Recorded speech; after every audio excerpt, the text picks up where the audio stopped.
As today's episode airs, it's the 75th anniversary of the World War II D-Day invasion of Normandy, France. Today I speak with Steve Snyder, author of Shot Down, the incredible true story of the Susan Ruth B-17 bomber piloted by his father, Howard Snyder, and their crew. The incredible survival story, and we talk about the greatest generation, lessons that we need to remember, honor, and teach. And their sacrifice must never be forgotten.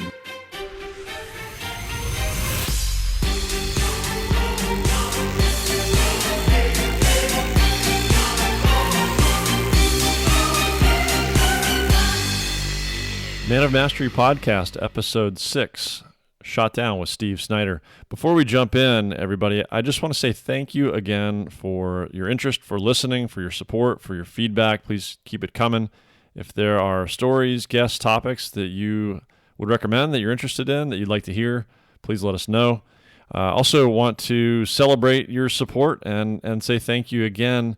We just hit our 1,000 download mark on the podcast, which just goes to show couldn't do it without you guys. It means a ton to me. I'm having a bunch of fun doing this, meeting and talking to new people. The best way for you to continue to stay involved and stay in tune is subscribe to the podcast on iTunes, or you can go to our website at manofmastery.com. See manofmastery.com/iTunes for a link. You can subscribe there, rate the podcast, leave your feedback. You can also find us on Instagram at The Man of Mastery, THE, The Man of Mastery on Instagram. All right, let's get into today's episode with Steve Snyder. All right, welcome back to another episode of the Man of Mastery podcast. As we're recording today, we're just days away from the 75th anniversary of Operation Neptune, better known as the World War II Allied Forces invasion of Normandy, D-Day. Today, it's a distinct pleasure and honor to speak to author Steve Snyder. He's written a book and is the recipient of more than 20 National Book Awards. The book's called Shot Down. Steve's researched this book over the years, and it's an incredible story of a B-17 bomber crew shot down in 1944 over German-occupied Belgium and France. And the really incredible thing about it is that Steve's written this book about his father, Howard Snyder, the pilot of the bomber, and his crew. So, Steve, welcome to the show. Thanks for being on. Well, thank you very much for having me. It's a pleasure. Yeah, pleasure is all mine. I mean, this is an incredible book, an incredible story. Can you maybe just introduce it a little bit? And then I'd like to, there's so much to the story here about your father and his crew and what's a small part of this incredible world war and what's rightly called the greatest generation. But could you introduce the topic a little bit for us? And then I'd like to start back to your father's origin and how he came to be a pilot. Okay. Well, as you said, the name of the book is Shot Down, the true story of pilot Howard Snyder and the crew of the B-17 Susan Ruth. His plane was named the Susan Ruth after my oldest sister, who was 1 year old at the time that he went overseas. And it's about the experiences of him and his 10-man B-17 bomber crew, who, as you mentioned, were shot down on February 8th of 1944 by two German Focke-Wulf fighters. And it goes into detail about what happened to each member of the crew. It's just not about my dad. And it's also about all the courageous Belgian people that risked their lives trying to help them evade capture from the Germans. So your father and how he came to pilot and lead the crew of the Susan Ruth that was shot down that day in February of 1944. Your family's history is German, isn't it? Yeah. Most the Snyders are from originally from Germany, and then my dad's mother, my grandmother, her parents were born in Germany. So I'm probably about 50% German, 25% English, and then 25% kind of Swedish and some other, European bloodlines in there. Right. And I just find that interesting. As I understand it, your father volunteered for the service. And could you talk a little bit about that? And did he ever share with you, any particular thoughts or motivations behind that, especially given that you've got some family history that's German? Sure. Well, he was born in Norfolk, Nebraska, and he moved to Southern California with his family when he was 13. My mother was born and raised in Pasadena, California, like I was. And he graduated from high school, then he went to work. He didn't go to college. My mother went to college. She graduated from UCLA, but my dad went to work. And then in the fall of 1940, President Roosevelt, Franklin Roosevelt, implemented the first peacetime draft in U.S. history. And as a result, my dad signed up for the draft and then went into initially into the Army in April of 1941. And he was stationed at Fort Lewis, Washington, the state of Washington. And then a few months after that, in July, he married my mother, Ruth Hempel. And then on December 7th of 1941, Pearl Harbor was bombed by Japan, and the United States was at war. Well, my mother was really concerned about the uncertain future. So that Christmas, that December, she went up to visit my dad in Washington, and 9 months later, Susan Ruth was born. Ah, the Susan Ruth. And well, at the time, my dad was worried how he was going to support his family. He has a new bride, a baby on the way. And he didn't think he could do it very well on a private's pay in the Army. So he decided to volunteer for the Air Force, which paid more money, especially if he could make it through pilot training and become an officer. So in April of 1942, he began pilot training. And that's how he got into the service and got into the Air Force, or the Army Air Corps back then. Army Air Corps, right? Got it. Yeah, and there's as we get to the story itself and what happened in Europe, there's some incredible stuff there around the history and the events and what we can learn from it. But again, sort of before we get there, I think the historical setting and the significance and the power of this thing is really interesting. So can we talk a little bit about father at that point is trying to do best by his family and earn a good living and now raise a daughter in addition to taking care of his wife. So he's gone into a career that maybe these days seems a bit glamorous, maybe fun and easy. In these days, flying something like the B-17 bomber, the Flying Fortress, set that up for us a little bit. This seems to be a highly, highly dangerous and not so easy or comfortable sort of job for either the pilot or the crew. Oh, you can say that again. When flying a B-17 was quite a bit different than flying a commercial airliner today or a plane today. It was strenuous to do so. You had to really fly the plane. You didn't have any computers that flew the plane for you back then. And flying combat missions was exceedingly dangerous. And it was dangerous from the time they took off to the time they landed. There were 26,000 men that were killed in the 8th Air Force during World War II, during the air war over Europe. My dad was in the 8th Air Force stationed in England, who flew high-altitude daylight precision bombing missions over occupied Europe and Germany with the goal of hitting industrial and military targets to cripple Nazi Germany's ability to wage war. And there were 26,000 men who died in the 8th Air Force. That's more than the entire Marine Corps fighting in the Pacific during World War II. And another 28,000 men became prisoners of war after their bombers were knocked out of the sky, either by German anti-aircraft fire or German fighters. And it was, to begin with, there at the peak, there were about 40 bomber groups or airfields in the 8th Air Force that were located in an area in England called East Anglia, which was the eastern portion of England, which is about the size of Vermont. And these 40 air bases were really located close together, only about 5-10 miles apart. So a day on a mission, you'd have hundreds of bombers all taken off at the same time. And back then, there was no air traffic control. There was no radar. Everything was based on visual sight. And usually the weather was socked in, fog, clouds. And they couldn't see anything until they got above the cloud layer. So mid-air collisions weren't uncommon when they were taking off. And then they had to form up. Individual planes formed up into elements formed up into bomb squadrons formed up into bomb groups formed up into combat wings formed up into air divisions. And all this took an hour to 2 hours before they even headed across the English Channel to begin their mission.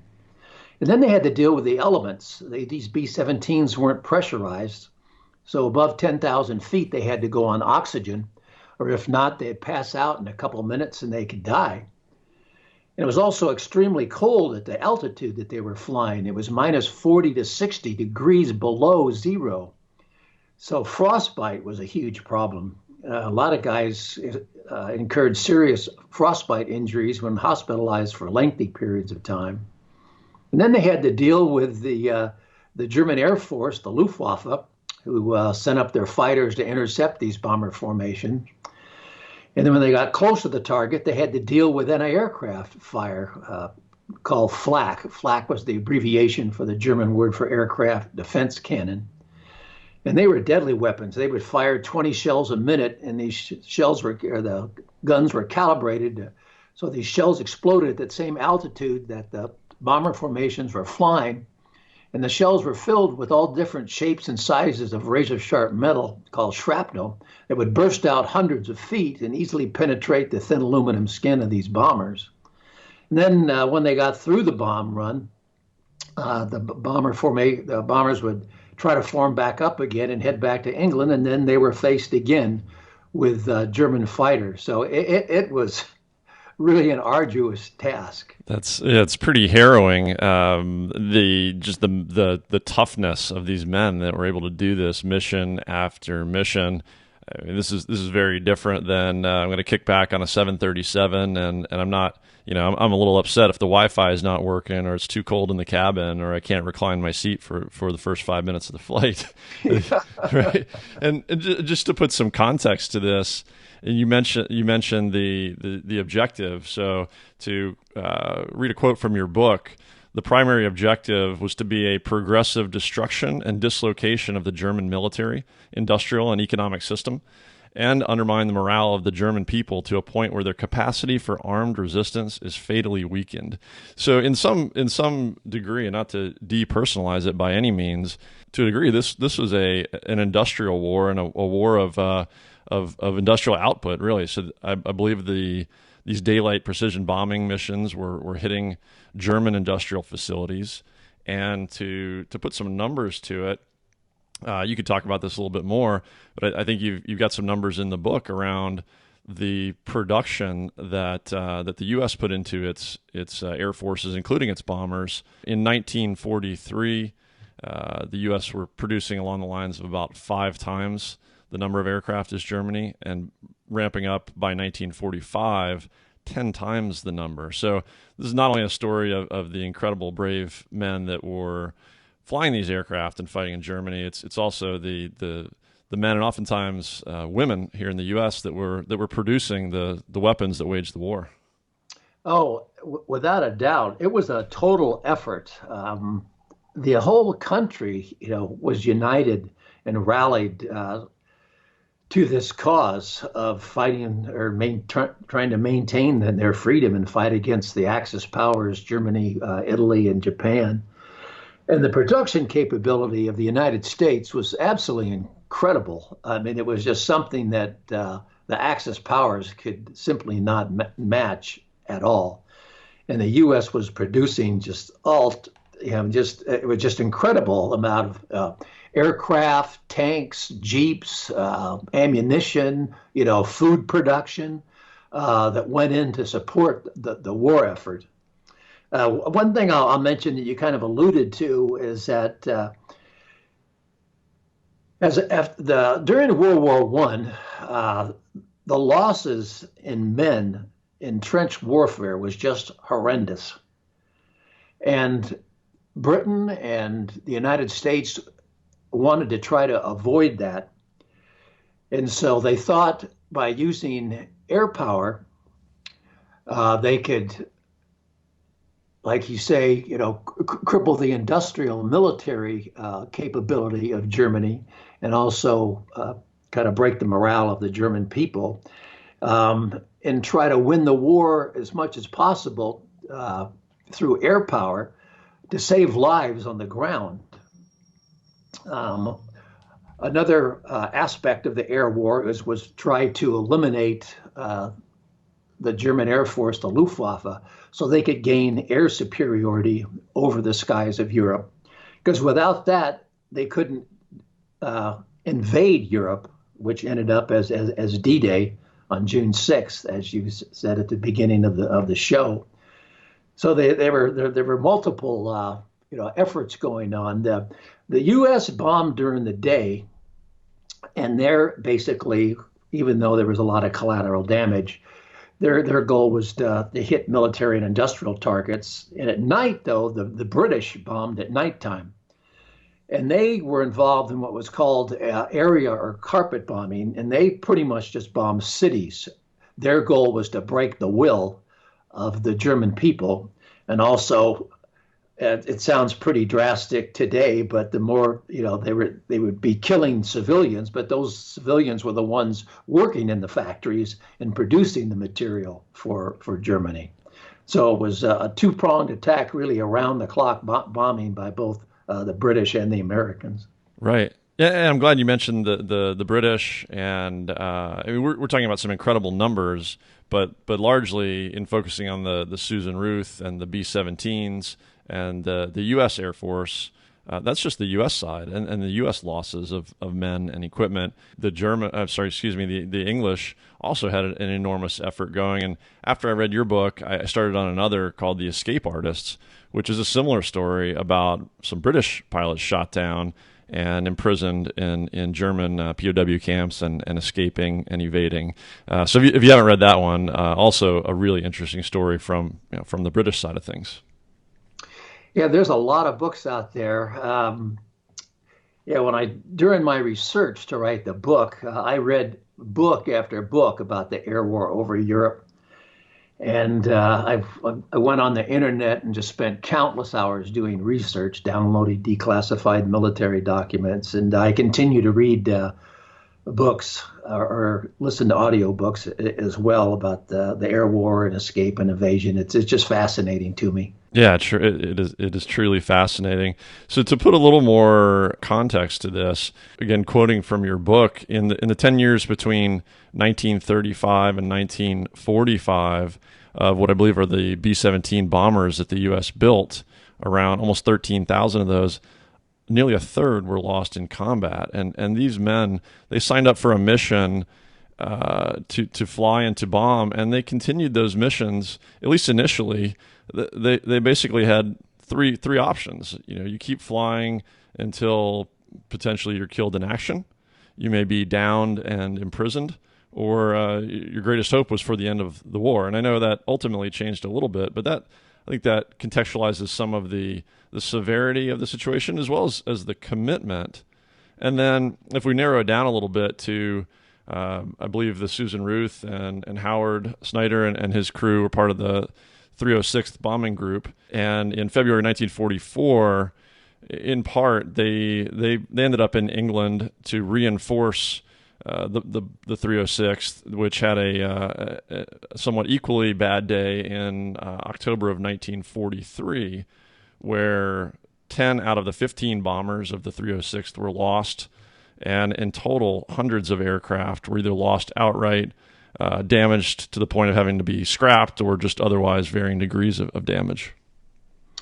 Yes, in the early years of the war, well, let me step back. At the beginning of the war, it was 8th Bomber Command's belief that these B-17s, they were called a flying fortress because they had 13 50 caliber machine guns on each plane, so they could put out a tremendous amount of firepower.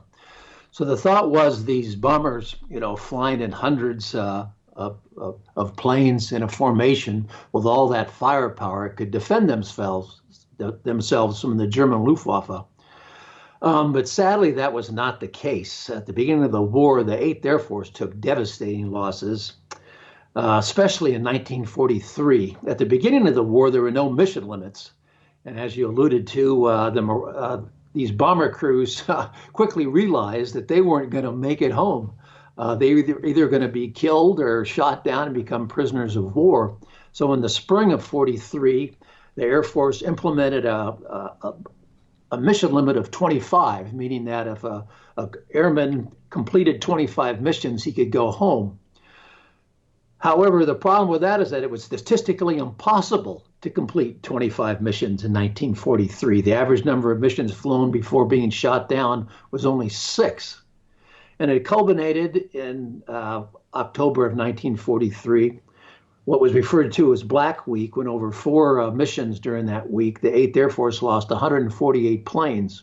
And with 10 men to a plane, that's almost 1,500 men. The worst day being October 14th, Black Thursday, on the second raid to Schweinfurt, where they lost 60 bombers on one mission. They put up 291, and out of 291 bombers, 60 of them were shot down. So that's almost 600 men that were lost. And like you said, the 306th lost 10 out of the 15 bombers that they sent up that day. And after that, the 8th Air Force was in shock. They seriously considered discontinuing daylight bombing because there's no way that they could defend themselves, these formations, from the German Luftwaffe without U.S. fighter support, which they finally got right at the end of 1943 and really the beginning of 1944 with the introduction of the P-51 Mustang, who was able to escort the bombers all the way into targets deep in Germany and all the way back. Then they finally had the protection of those fighters, and the P-51 Mustang basically wiped out the German Luftwaffe in the spring of 44. Right, I'm glad you brought that up. So, in terms of formation, and you gave us a little bit of a visual on these massive formations of aircraft forming up, quite a dangerous and time-consuming process. The fact that the men are in thick insulated clothing, they're at risk of hypothermia, frostbite, and other things, and just the huge formations and the time it takes to form up and then fly over is a huge chunk of time. I think you've written that these missions in total from that out and hopefully making it back could be easily an 8-hour flight, a mission. And then you talked a little bit about the formations initially being thought to, as they formed and they had guns, be practically defensible against the German fighters. Didn't turn out to be true.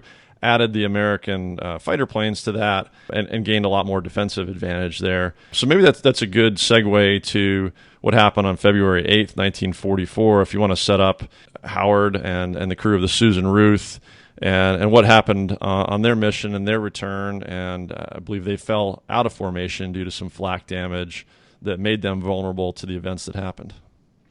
Yes, it was on February 8th of 44 on a mission to Frankfurt, Germany, where my dad's plane, they dropped their bombs successfully, but their bomb bay doors got hit by flak and an aircraft fire, and they couldn't get the doors back up. And as a result, that caused a drag in the plane. They lost airspeed. They started to lag behind the German formation, the bomber formation heading back to England.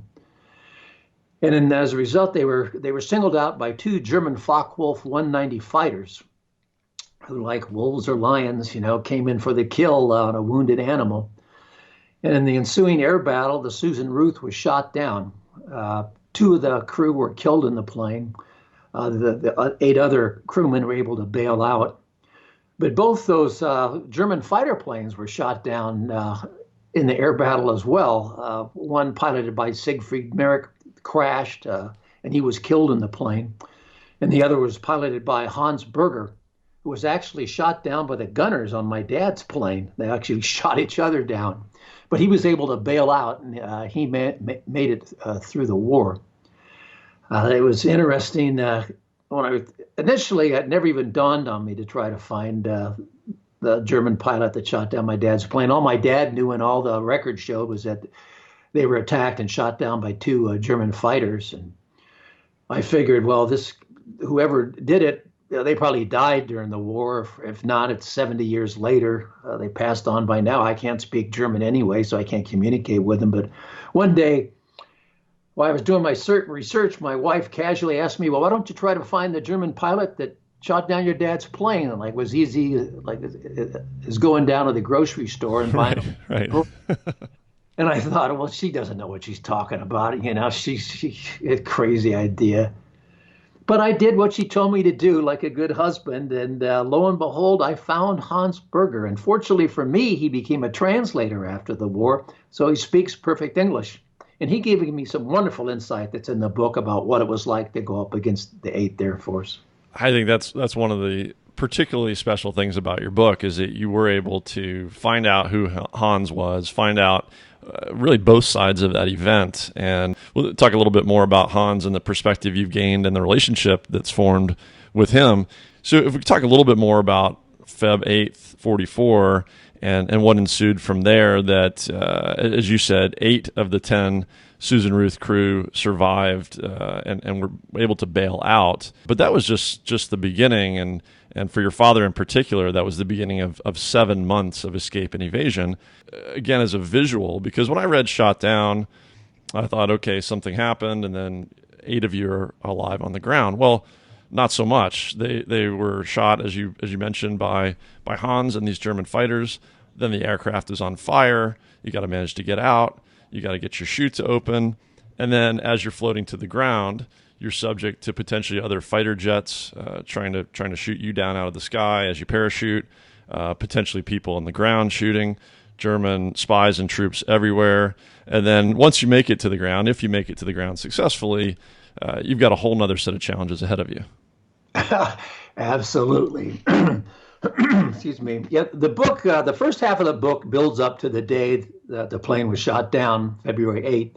And then the second half of the book is all about what happened afterwards to each crew member. After my dad bailed out, he came down into some trees, and his parachute got hung up, and he was dangling 20 feet off the ground and couldn't get down. But fortunately for him, a couple of young Belgian men, Henri Franken and Raymond Dervin, came to his rescue before the Germans got to him. They helped him down out of the trees. This occurred about 1 o'clock in the afternoon. And they told my dad to stay put and hide because they thought it was too dangerous to try to move him in daylight with German patrols combing the area. But that night they came back and got him, and they took him to the Dervin farmhouse. He stayed there one night, only because they thought it was too dangerous for him to stay there with those German patrols in the area.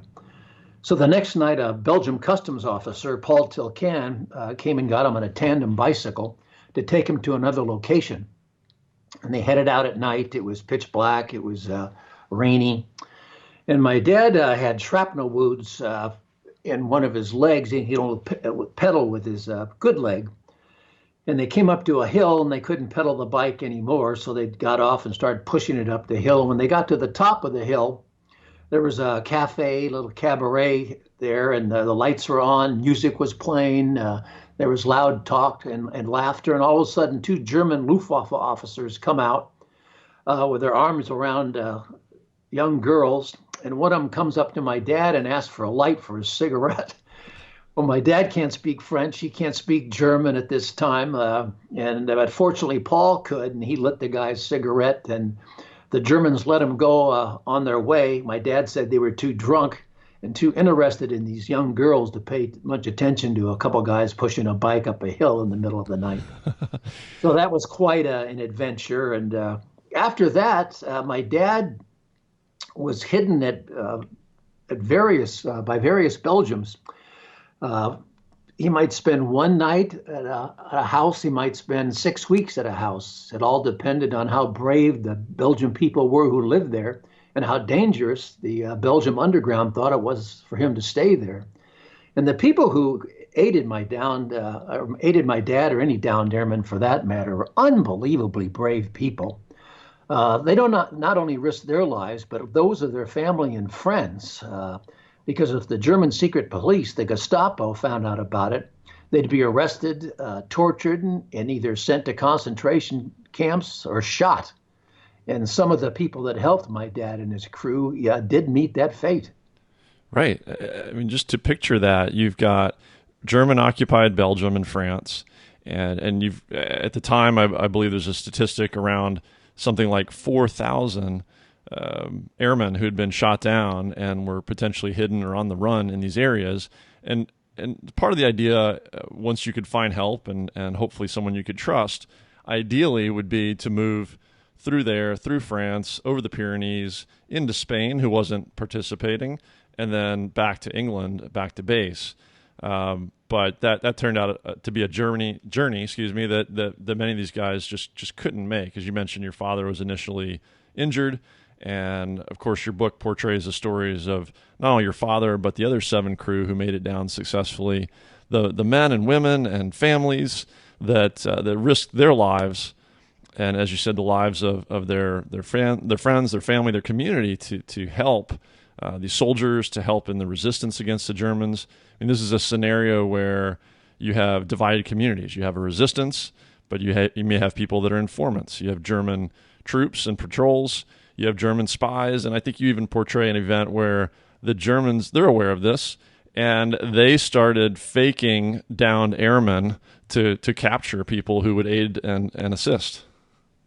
Yes, yeah, the Germans, they tried to infiltrate these resistance groups, and that's one of the things that happened on trying to get my dad out, because there were a number of escape routes, as you mentioned, down through France into Spain, and they would be infiltrated and easily. There were several attempts to try to get my dad out through the escape routes, but something always went wrong. Either they were compromised somehow by collaborators, and there were collaborators all over the place. You did not; these Belgian people didn't know who to trust, and that was very stressful for my dad. Here, the plane's on fire; it's been attacked. He and his crew have to bail out. He comes down in a foreign country, has no idea where he is. Doesn't know what happened to his buddies on the crew, can't communicate with the U.S. military. Here he's being aided by complete strangers, and any one of them might be a collaborator that could turn him over to the Gestapo. We can't initially communicate with him because my dad can't speak French at the time. He had a little French-English dictionary in his evasion kit that he would refer to. And when he was being hidden, the Gestapo could break in, any time of day and arrest him and either send him to a POW camp or shoot him. So that was a very stressful time for my dad. No doubt. I mean, it has to be just crippling discomfort and stress. You can't communicate by way of language. You've got injury to deal with. You've got a mutual concern over trust. You don't know. You're isolated from the rest of your crew or other soldiers. Did you? And you described the incident of some drunken German soldiers literally coming within arm's reach, and that wasn't the only time. I read that I believe that your father, somebody set him up with some credentials and some ID that said he was deaf and deaf and mute, so that he wouldn't be spoken to potentially or asked to speak when he didn't speak the language. Just a number of run-ins. I think cycling past some German troops at some point.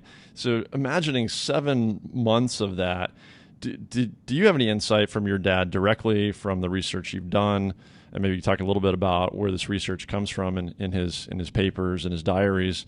Just the insight on that mental toughness and what's the mindset that gets you through that? Is it just continuing to understand the reason you joined in the first place and the mission that they were all on, or how do you survive in that situation?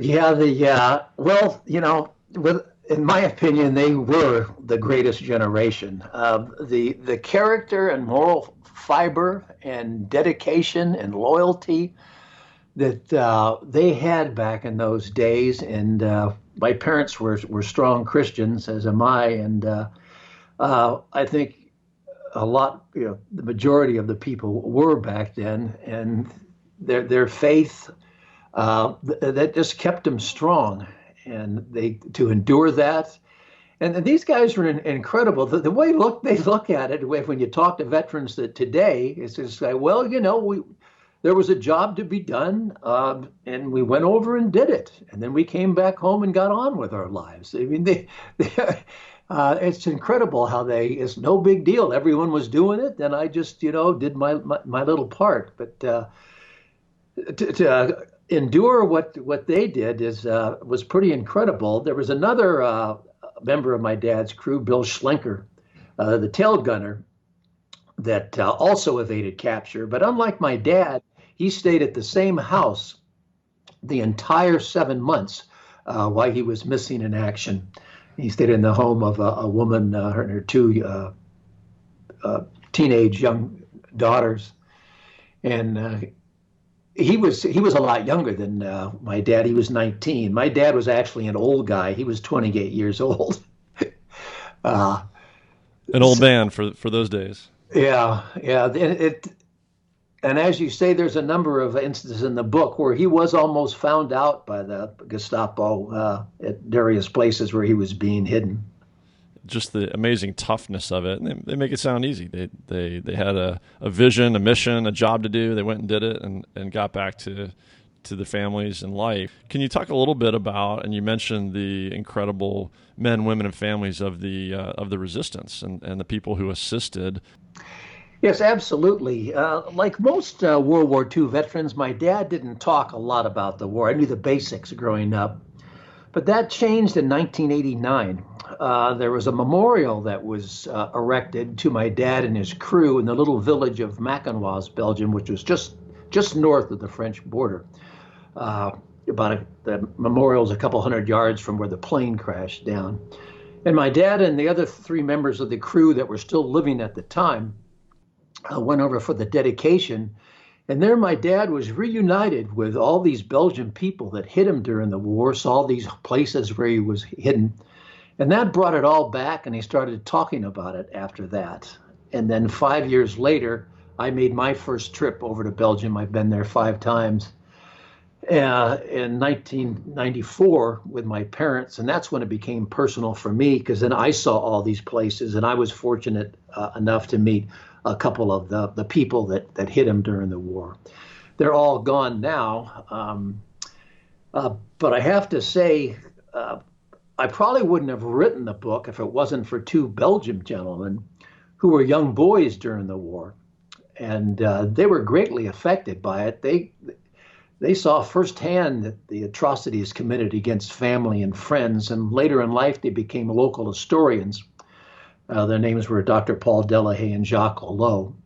And they interviewed all these Belgian people in Belgium in the underground about events that took place involving my dad and his crew, and they documented their testimony, and they gave me unbelievably detailed information that's in the book about events that were lost forever without their dedicated research. So I owe them a great debt to give me information that about what took place on the ground. It was when I was writing the book, I would stop and think to myself, if people read this book, they're going to wonder, how in the heck does this guy know all these details about events that happened 70 years ago?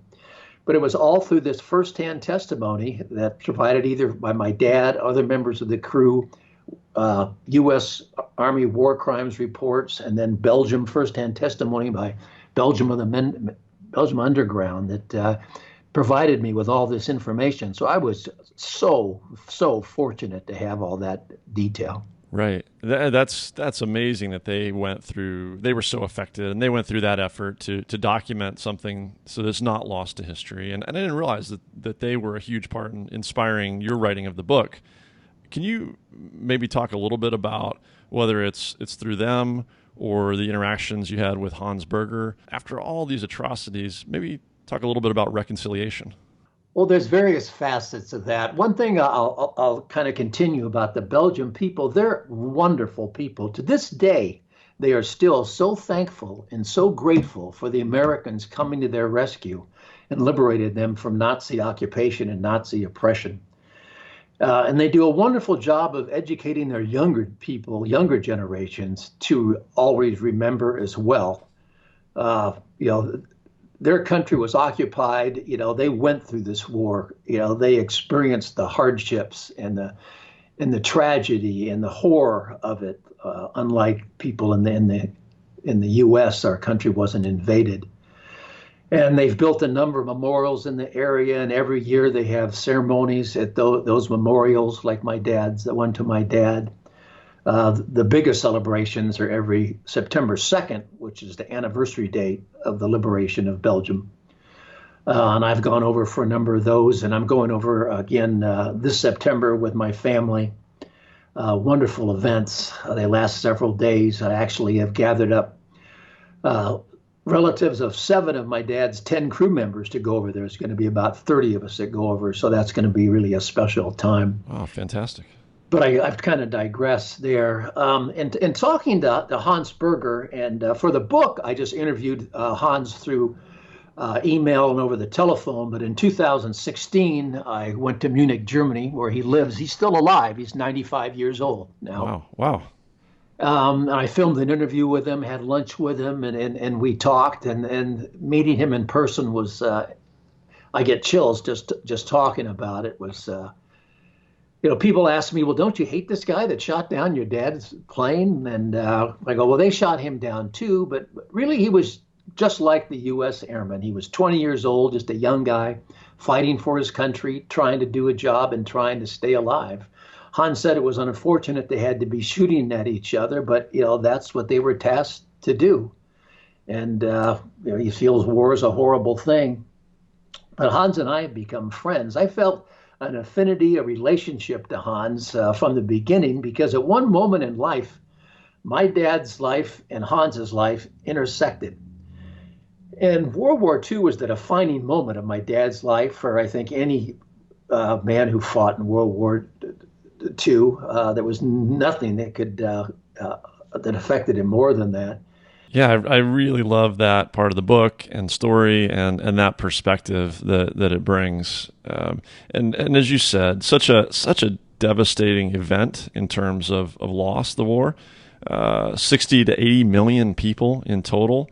And somewhere between 40 and 55 million of those were civilians related to the war, disease, famine, and military, 25 million.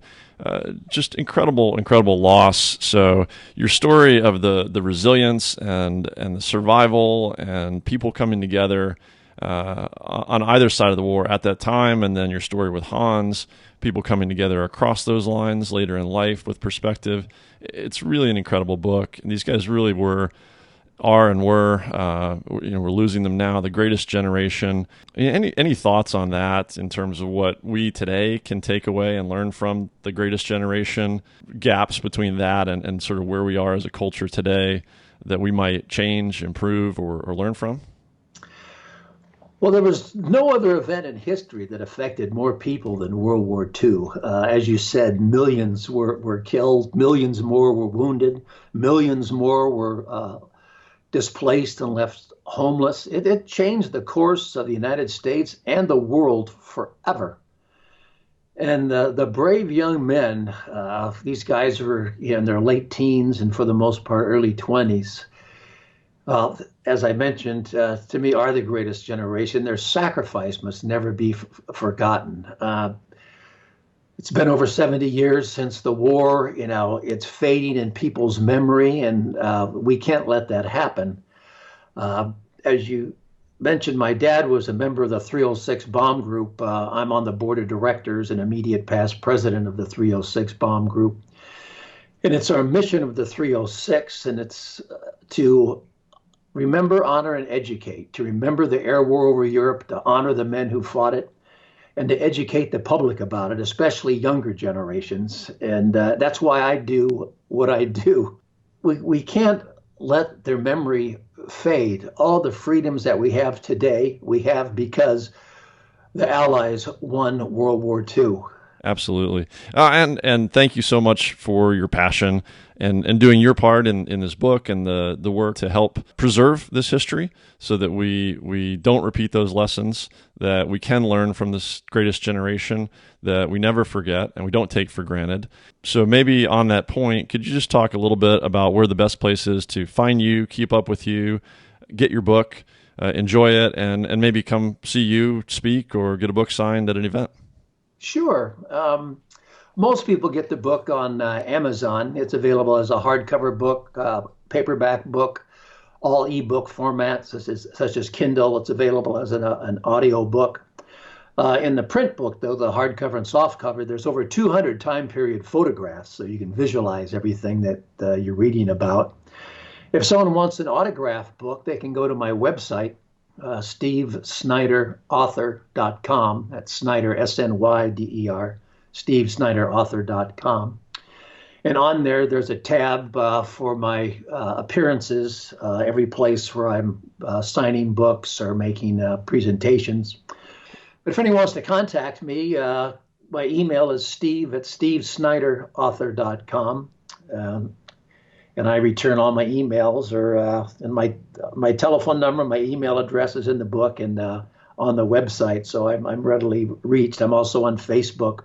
I have a personal page and an author page. Fantastic. It sounds like you stay incredibly busy. I am on my website and in the show notes for this conversation. I'd be happy to put links to your book, to your website, your email, other places to find you, contact you. Thank you so much for writing this story, talking about and telling this story, and continuing to be so accessible for people who want to understand more of the history, glean some of the passion you have for remembering this history and the incredible story. And thank you for spending time with me today. I really enjoyed it. Oh, it was delightful. I really enjoyed it too. I appreciate you having me on the show. Thank you again. Thank you so much, Steve. Steve is just such a wealth of knowledge on this topic, and I really enjoyed getting a chance to talk to him. He was so generous with his time. I would absolutely recommend checking out his book, Shot Down. Really enjoyed the history of that story. For show notes and links, head over to the website manofmastery.com/006 for this episode. Also on the website, sign up for the email list. You'll get show episode highlights and notifications when published. And we're going to have some cool stuff coming up soon in terms of giveaways, discounts, and other information you won't want to miss. Thank you again for tuning in. See you next week for a special Father's Day episode.